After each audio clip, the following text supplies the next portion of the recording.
everyone, and welcome back to this month's episode of Clubcast. I am Kate Capezza, and joining me this month is Fabiola Simon. She is the Community Engagement Manager for Pace Center for Girls, and she is also our one of our Club Legacy alumni members. So we're super excited to have her here today. So Fabiola, thank you for joining us today. Of course. Today we're going to dive in a little bit about Fabiola's background with Boys and Girls Club and just how that has come full circle from her experience as a club kid to now being a community leader with Pace Center for Girls, not just within her organization though, just within the community, networking with those other organizations to just increase the impact we're making in St. Lucie County. So she's going to also discuss a little bit about her role within our Club Legacy Committee. She's actually the new marketing and events coordinator for our community, so that is super exciting. She's just going to talk about the exciting things coming up as far as Club Legacy goes and just how we are going to better reconnect the alumni community in St. Lucie County and beyond. So just to start off, we're going to start from the beginning. Tell us a little bit just about how you grew up, just who you are, and kind of how you entered into Boys and Girls Club. So I was a club kid since like 5 years old. My mom, I believe she worked for the Boys and Girls Club even before I was born. And then we lived in South Florida, so I worked for. So I went to the South Florida location, the Davie location, and then we moved up to Palm City, and my mom became the Palm City Club director. And I was there from middle school all through high school. So I was raised in Palm City. I went to Clark Advanced Learning Center. I did dual enrollment. I met my husband at IRSC. And we went off to UCF, came back, and now we're here for good. I have my daughter here. He has his full-blown career in the police department, so you will be seeing a lot of me because I'm here to stay. That's so awesome. Tell us a little bit more about your mom working within the Boys and Girls Club. What was her role, and how was that experience having her there? Her role was the club director. I mean, she was the boss. I mean, so everyone, she had people under her. She made the decisions. She wrote the grants. I know the grants was a big thing for her. She planned everything, and she hired, fired. I've seen people go. I've seen people stay. I've seen her deal with parents. I've seen her deal with difficult parents. I've seen her deal with parents that are still connected to me today, some friends that I still have today through that. With her being the club director, she was always a cool mom, so it was nothing outside of the ordinary to have a lot of kids around us. She was always a cool mom, always had kids at our house and things of that nature. And with her being the director, it definitely opened up a lot of opportunities for me to do a lot of different things. And she always asked for my input. And then I was like, okay, why are you bothering me? But now I see that it's like, how can you serve a community that you don't know nothing about? So that input at the time is that she's serving kids, so why wouldn't you ask kids what they wanted? Right. So that's what I learned from there, and how that dynamic worked out. So with that, how was your experience in Boys and Girls Clubs? Tell us a little bit about your club experience. I did anything and everything. So if an opportunity came for me to go to etiquette class, I went. If an opportunity came for me to record music, I went. If I can find that, I believe it's on YouTube. But it was a long, long time ago. My mom got us the opportunity to record music at like an actual recording studio. We made the song, we picked the beat from beginning to end, but any opportunity that came about, I did. So I could say I have a vast array of experiences, and a lot of those experiences shape who I am. So I feel like I'm very well-rounded because I've just been in so many different places and tried so many different things. Along with those experiences, were there certain staff or mentors that kind of helped your experience along the way? Yes, well, of course, my mom, so let's not, make sure she's in there. But I know she's gonna get tired of me saying her name. But Miss Rhonda, come to the front. Yes, you. Miss Rhonda, before I even knew she worked at the Boys and Girls Club, she was my cheerleading coach. I used to be a cheerleader for East Stewart Hornets. And she kind of sparked that love for cheerleading in me. After cheering with her and her discipline, because Miss Rhonda don't play with certain things. And you know, when you tell her you want to do something, she's like, okay, this is how you do it. And one of the example is I wanted to learn how to split, because certain skills in cheerleading can bump you up to certain things. So I wanted to learn how to do a split. So she said, you know, stack pillows underneath you every night until you remove one at a time. So fun fact, I can still do a split today. Wow. My little party trick, but all because of that discipline and wanting to be a better cheerleader, and her saying, this is how you do it and these are the steps to take, and me understanding how to be disciplined and do it every single day. So that's just one. And then she was the Keystone director at my high school. And then we went to the Hostown Boys and Girls Club a lot, so I seen her there too. And then she was actually, her club was the first one that I went to as an adult to go speak to the teens about entrepreneurship. So she has always been trying to input me in different ways and different things like that. So shout out to you, Miss Rhonda, thank you. Because I'm here now because of that, so yeah. So with that and your experiences, what would you say is the biggest thing you learned from your experience at Boys and Girls Club? Your biggest takeaway? My biggest takeaway, to try everything, just be open to saying yes. And even if it may not seem like something that you're into, like etiquette, like as a teen, why would I want to know etiquette? Like, why do I need to know where the fork spoon? But I can tell you right now, as an adult, you'll sit at a formal setting and half of the adults don't know what's going on. So Right. Yeah. I have that little seed planted in me about that. But also, budgeting didn't really make sense to me until I got to college and I was out on my own and I had to create a budget. I had some type of foundation between multiple workshops that we had at the Boys and Girls Club to go off of. So those little tidbits. Talking about preparing from your club experience to college with that foundation, tell us a little bit about that, how the club kind of impacted your transition to life after the club. Well, the etiquette for sure, and the budgeting, like I mentioned, but also being able to talk to different people. I think when you are thrown in the mix to meet different people, like say we go volunteer at the post office, you know, you're meeting them, and it's a totally different demographic, age. We used to volunteer a lot at the nursing home and things of that nature. So just being able to speak and converse with anybody and anybody at any time. I think that really prepared me as a networker now, because that's what I've been doing for like the past 10 years. Be able to speak to whoever and about anything and able to connect. So yeah. Nice. So now from that experience to where you are now, tell us a little bit about your position within PACE Center for Girls. First, just what PACE Center for Girls even is. What is their mission? So PACE Center for Girls is a trauma informed center for girls who have experienced trauma. I always say it's nothing that the girls did, it's always something that someone did to them. So they are there at the result of, unfortunately, someone else's actions. So it can be as small as being bullied in school to having divorced parents is actually a trauma, to as serious as physical or sexual abuse. And we cater to all and any trauma that comes to our doors. So each girl gets a counselor because we have to help them get through what they're going through.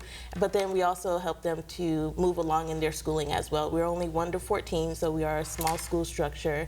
And yes, they're only there from 9 to 4, but we try to make the most out of them being there. So that's kind of a little bit about what PACE is. So in your role as manager of community engagement, what do you focus on doing? Youth enrichment. Giving those same opportunities that I just told you about with the Boys and Girls Club, giving those to my girls at PACE.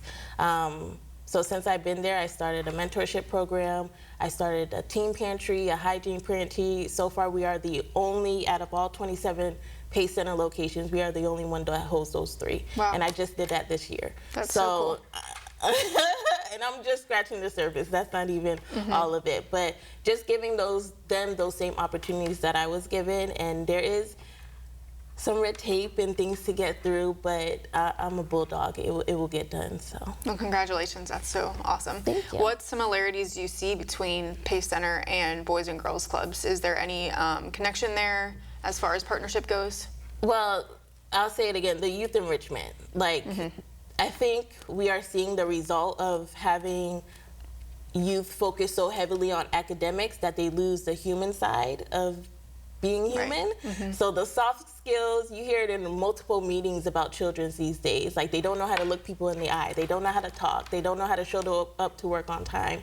But now I think we are seeing, hey, if we help them with how to deal with those type of things, we can build better adults, and we can all like converse, cordially and things of that nature. But yeah, so that's where I see the similarities, just allowing these kids the opportunity to thrive. And what sparked from your past club experience, what sparked you to continue your passion for youth development? Y'all, this is new to me. To be honest, I don't know. I think I just kind of, because I say yes to most things, so it just kind of fell in my lap. But prior to Pace, I still am with the Royal Palms, and that's how I got introduced to Pace, through the Royal Palms. We hand out free prom dresses to high school students in need, and I've been doing that for 13 years. So just getting introduced to Pace with that, and then we also handed out scholarships and things of that nature. But how it transferred to Pace is I was there to drop off donations like I always do. That's nothing new. I always drop off donations to Pace, hygiene products, whatever they need. And they were like, come meet the new director. So I met her, she started talking, I started talking, and she's like, I need you. I need your help. I said, sure, why not? And it's been a year. And then also, I said this before when I was doing, what is it called?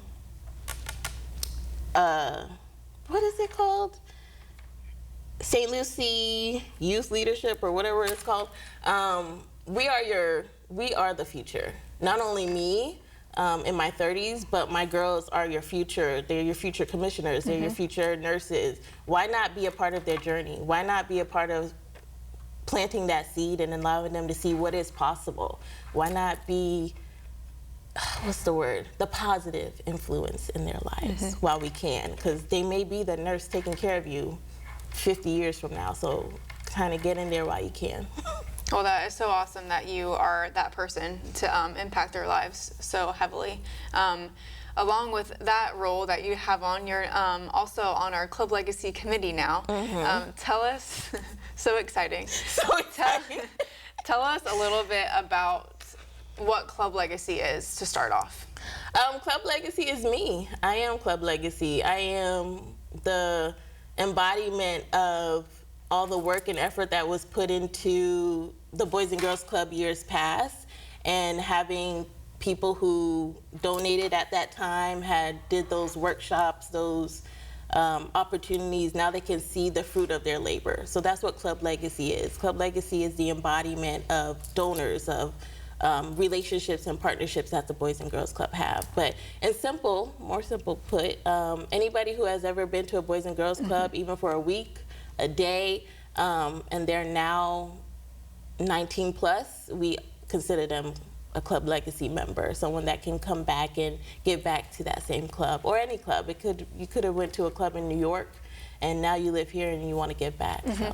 And we've realized that there's a lot of alumni here. We just didn't realize, so it's crazy how many people went to Boys and Girls Club and are living here now. So tell us about your role within the community as marketing and events coordinator, correct? Yeah, it's very infancy, so that's why I'm like tiptoeing, because I don't really know myself. But it's very infancy stages. But from my understanding and what my initial plans are, is to meet our alumni where they are. So life is life, and You could be just have a newborn baby, so you're not really ready to be out and about and networking with other alumni. Or you could be in your 60s and 70s retired and looking to give back at that moment in time. So my plan is to meet our members where they are, wherever they are in their lives, and host events or have events catering to that certain demographic and what we know they are kind of sort of interested in.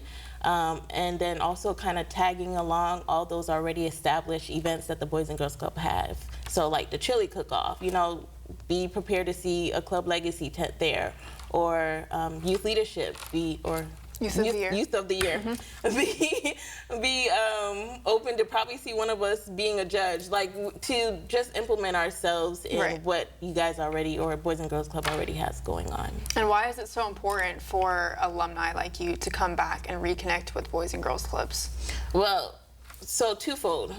For the kids, seeing is believing for them. Like as a adult, as a staff member, you can tell those kids, this is a great opportunity for you to be a part of, but until they hear someone that's been through that opportunity, they can take what you said, but seeing is believing. So now being the product of that opportunity is more realistic to them and more inspiring to them.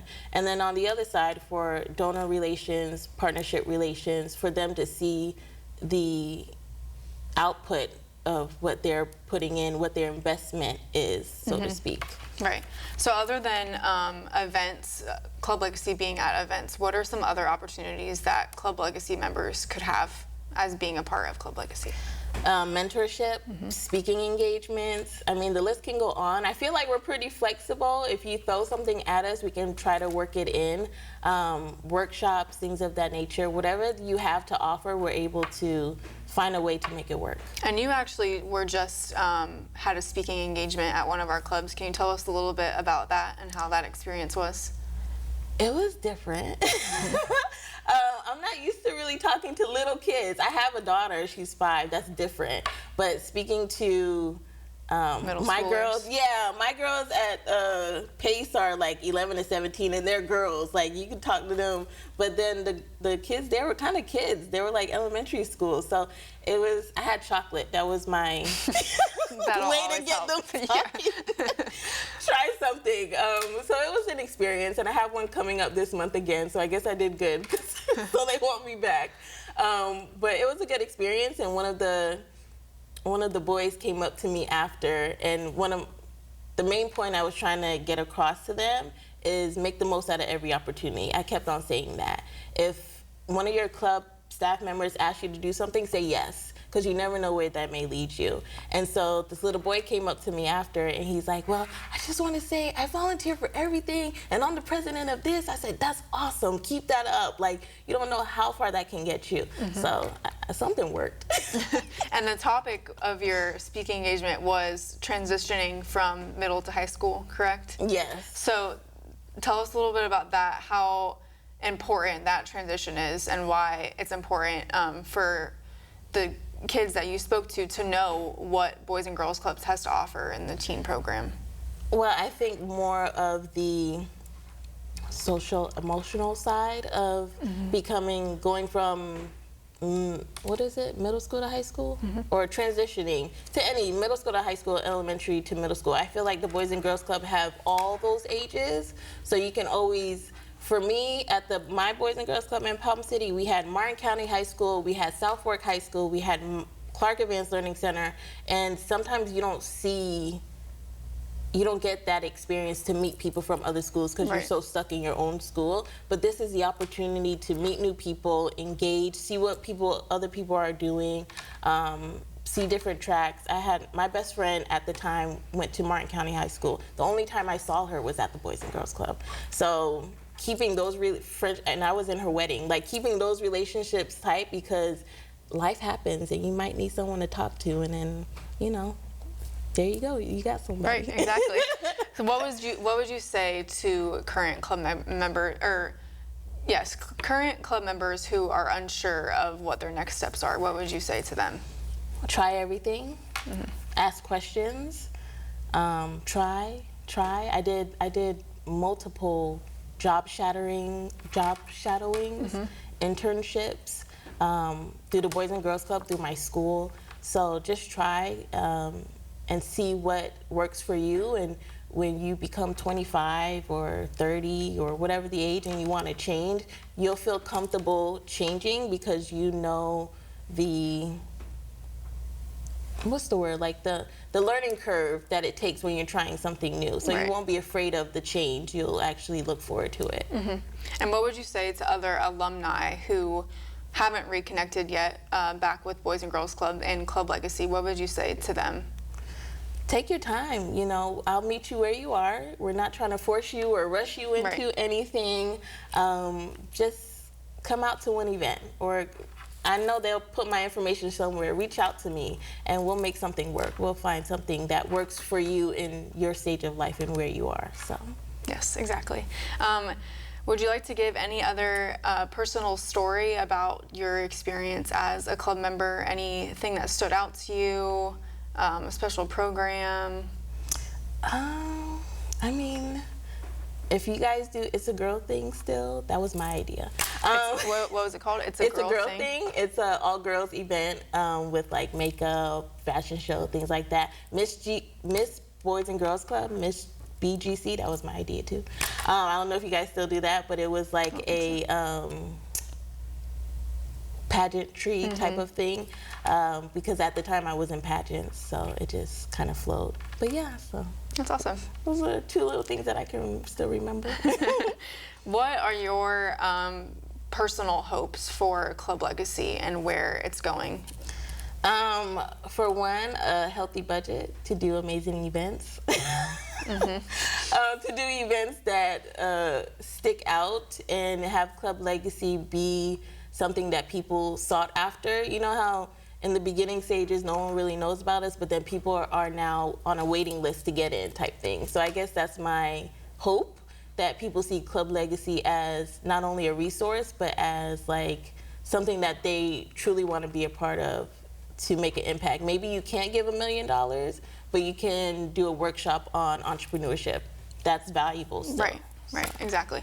And with that, with also Club Legacy, what is your hope for Pace Center for Girls? Is there any exciting things coming up for you guys? A brand new building. Oh, wow. Well, that's my hope. It hasn't happened yet. No, it hasn't happened yet. I hope for a brand new building. I was speaking to someone yesterday the Lions Club, that's where I was speaking at. And my hope is to, right now we have 52 girls, we can serve up to 56. I'm hoping to double that number in 2027 at least 100 girls, and a building So cool. to help hold us, but also for us to teach more life skills, such as how to wash your clothes, because you'll be surprised that that's not a thing that is taught. But how to wash your clothes, how to cook basic meals, like with the food that I'm giving them from the food pantry. Thank you, Treasure Coast Food Pantry. How to cook that and be a sustainable, sufficient, effective adult, because home ec isn't here anymore. I had home ec when I went to Hidden Oaks Middle School, but for like a semester. But that home ec isn't here anymore, so where are those skills being taught? Well, they're being taught at the Boys and Girls Club. They're being taught at Pace, because that is the next best place for it to be if it's not in school. Right, and that is so needed in our community, especially for that age group, specifically Absolutely. that Pace is dealing with. So how do you see yourself continuing to advocate for young people in our community? That's a great question. I don't know what the future holds, but I'm not afraid of saying yes or trying. As of right now, just continue on. In the beginning, you said increasing the impact in St. Lucie County. That's probably my only goal right now, is increasing the impact and the awareness of soft skills and how much is needed. Yes. And how we are assuming that they have it and they don't. So we need to do something about that. And I have met various people, the Lions Club for one, that I met yesterday, who are taking steps to do so, and me just partnering with them to get it to the Boys and Girls Club and Pace, because we are already on their radar. I made sure of it yesterday. They have a grant program for soft skills, particularly. Nice. And I'm working on it, so we'll get there. Exciting things to come. Yeah, slowly but surely. Yes.